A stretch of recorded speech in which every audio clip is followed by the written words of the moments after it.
খেলার মাঠ তৈরি হচ্ছে দেখেন। এটা এই যে চারি সাইড দিয়ে গ্যালারি হচ্ছে,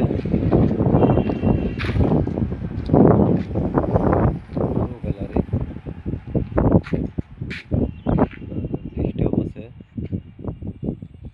দেখেন। আমাদের দমকল শহরের দমকল ছোট্টখাটো একটা শহরের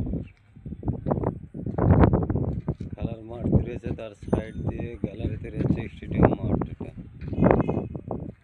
এটা স্টেডিয়াম মাঠ দেখেন। ওই সাইডে পুরোটা দেখাচ্ছে, তারপরে যে সাইডে আবার তৈরি হচ্ছে, যে ওই সাইডে পুরো হয়ে গেছে। মাঠটায় মাটি ফেলছে, মাটি ফেলা হয়ে গেলে চালু হয়ে যাবে।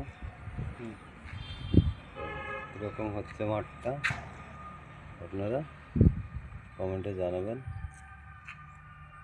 পুরো লাইভ গ্যালারি হচ্ছে একদম।